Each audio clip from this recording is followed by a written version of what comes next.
कृषि संचालक पहुंचे खेतों में, किसानों से किया सीधा संवाद। नासिक संभाग के संयुक्त कृषि निदेशक सुभाष काटकर ने नवापुर तालुका के विभिन्न गांवों का दौरा कर खेतों में पहुंचकर फसलों की स्थिति का जायजा लिया।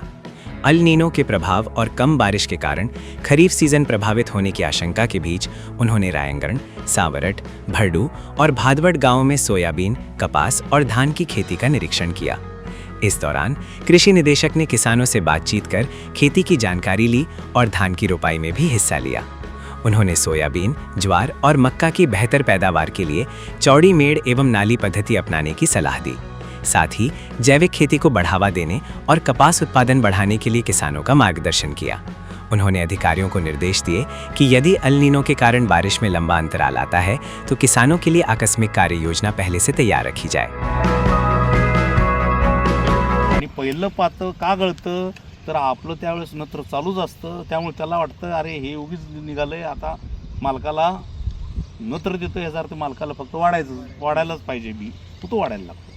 हा एक भाग। दुसरा भाग याच्यात हे कव्हर होण्यासाठी सगळ्यात चांगलं काय झालेलं आहे, हे अंतर कमी झाल्यामुळे जिथं तुमचे 2 फुटात एक झाड होतं आता इथं 2 फुटात 3 झाडं आली।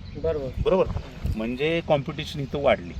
कॉम्पिटिशन वाढल्यामुळं आपोआप अन्न घ्यायचं प्रमाण कॉम्पिटिशन वाढली, त्यामुळे काय होतं की ह्याच्यातलं अन्न कमी घेतलं की ह्याला कॉम्पिटिशन झाली की ह्याच्या लक्षात येतं कुठलीही हे बघा की कुठलंही झाड निसर्गामध्ये त्याला जर ॲडव्हर्स ज्याला जर अशा अवघड परिस्थिती निर्माण झाली की ते लगेच फुल टाकत त्याला असं वाटतं आपण जगू का नाही, मग आपल्या पुढची पोरं तर जगली पाहिजे म्हणून तो लगेच फुल पुढची पिढी करायला लागतं। ही सिस्टीम असते ह्याच्यामध्ये। म्हणून ह्याच्यामध्ये तुम्ही काय करा, 45 दिवसाची झालं की त्याला पूर्ण अन्न तोडून टाका थोडं 15 दिवसानं, बरोबर ते हे होतं। त्याचा परिणाम काय होतं, पहिलं पातं जर जगवलं तर ही वरची वाढ आहे ना ती थांबते। तुमच्या ह्या पिकामध्ये जर छातीच्या वर तुमचं जर जाणार असेल तर समजायचं तुमचं नियोजन चुकत चाललेलं आहे।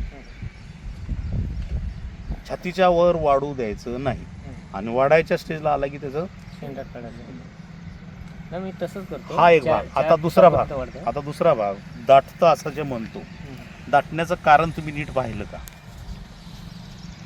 ज्या फांद्या अशा आडव्यात जास्त चालतात त्याच्यामुळं दाटी वाढते आणि ज्या फांद्या अशा सूर्यप्रकाशाकडे चालतात त्या कमी दाट। ह्या आडव्या चालणाऱ्या फांद्याला त्याला बघितलं तर तुम्हाला हार्डली एखाद नाही तर दुसरं कोण दिसतं, ती असती गळफांदी, ती नसती फळफांदी।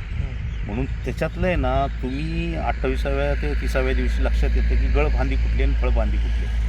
सूर्यप्रकाशाकडे चालणारी फांदी ही फळफांदीच असते, आडवी चालणारी फांदी ही सतत गळफांदी असते, काही कामाची नसते आपल्याला काटत।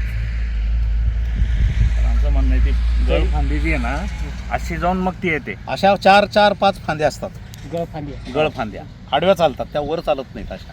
तुमच्या लक्षात येईल, तुम्ही पहिल्या वर्षी प्रयोग करा, म्हणजे असं नाही मी म्हणत। बोंडे पाहिलेले आहे पण खरं त्याला 3 किंवा 4 बोंडे असतात। 3 पण नसतात, 2-3च असतात, ती चौथं नसतंच त्याला, काही कामाचे नसतात। आणि ते असं दिसतं ते फांदी अशी पानं मोठी फार अशी जाड ही वाढते असं वाटतं ही सगळ्यात चांगलं आहे। त्याला कटिंग करायचे का? हा, ती वाढूच द्यायचं नाही, त्याला हेच लागू द्यायचं नाही। 1-2 पाते लागलेले दिसले की ते निसर्गानं सांगितलंय सूर्याकडे वाढा, ते का आडवी वाढते? बरोबर। त्याला नुसतं खादाड असते, ती नुसती आडवी जायची असते, तिला पिकवायचं नसतं।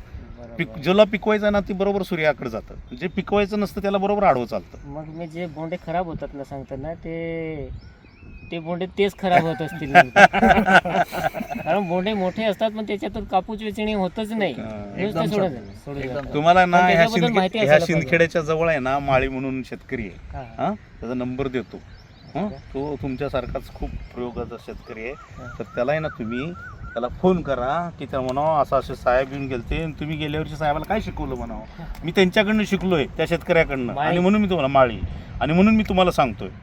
दादा मी एक शेतकरी बोलतो, नवापूर तालुक्यातून भरडू इथून। आमच्याकडे एक साहेब आले आहेत कपाशीबद्दल, काटकर साहेब नाशिकहून आले आहेत, तर कपाशीबद्दल जे फळफांदी आणि हे गळफांदीबद्दल माहिती देत आहेत। जी आडवी जाणारी फांदी असते त्याच्याबद्दल काय सांगायचं तुम्हाला? जी आडवी जाणारी ना उंच वाढते ना ती उंच वाढते ना ती एक जवळजवळ एका झाडाला 100% जे अन्नद्रव्य मिळतं जमिनीतून आडवी फांदी वाटते ना हा ती कमीत कमी 70% अन्नद्रव्य त्या 2 किंवा 3 त्या फांद्या असतात गडफांद्या हा त्या अन्नद्रव्य खाल्ल्यामुळे ती जी फळफांदी तिला जी बोंड लागणारी हा ती बोंड गळती होती हा हा दोन्ही कडून जाते म्हणजे 2-3 बोंड लागतात जर कधी ती आपण गडफांदी काढली हा तर तुमच्या शेतामध्ये जर ताकद राहिली तर 10 बोंड लागतात बरोबर बरोबर गळफा राहिला विषय त्या ज्या पाकड्या येणाऱ्या बोंडाला ज्या पाकड्या आहेत हा. त्या 5 पाकड्या येतील आणि जर तुम्ही गडफांदी नाही काढली तर 3 पाकड्या येतील बरोबर बरोबर आणि त्याच्यात जर कधी तुम्ही गडफांदी काढली ती पाकडीमध्ये नऊ सरकी राहील हा म्हणजे सरकी सुद्धा जाड राहील हा हा आणि जर काढली नाही तर सरकी सुद्धा बारीक राहील आणि 3 किंवा 4 कापडे येतील म्हणजे उत्पादनात आपली घट होती नाही आणि शेतातून कट केला म्हणजे ती उंची कमी राहील त्या खालच्या बोंडांना हवा लागेल हा आणि कमरे एवढं झाड राहिलं तर त्याला सगळी बोंड कमीत कमी एका फांदीला 6 बोंड धरली हा तरी तुमच्या 10 ते 12 जर पाकड्या ठेवल्या फळफांद्या हा 60 बोंड एका झाडाला लागतात अरे वा वा पण ते गळफांदी ओळखायची कशी गडफांदी बघा खालून बुंद्यापासून ती 3-4 इंचवरती ती जो गडफांदी ती जाड असते हा हा आणि गडफांदी ही बारीक असते हा तिला 6 बोंड जरी लागली तरी ती बारीकच राहते हा 10 बोंड लागली तरी ती बारीकच राहते आणि 4 जरी लागली तरी बारीक राहते आणि ही जी फांदी हा गडफांदी हा ही साईडला असा जो शेंडा आहे झाडाचा हा त्या शेंडा बरोबरी करायचं काम ही गडफांदी करते म्हणजे दोघं साईडनं 3 साईडनं त्याच्या 3 फांद्या राहते 3 साईडनं ते सूर्यकिरण घेण्यासाठी वरती वाढतात आपण त्याला उपफांदी पण म्हणू शकतो का ती का हा उपफांदी म्हणजे जी आता बघा 2 फांद्या आहेत एक गडफांदी एक कडफांदी हा आता गडफांदीला उपफांद्या फुटतात आणि त्या उपफांदीला एक 1-2 बोंड लागतात पण ती उपफांदी आणि ती जी गडफांदी ती मोठी साईज झाल्यामुळे जी आपली मेन गड फळफांदी ना जीएम न्यूज के लिए जनक तलाल, नवापुर, नंदुरबार।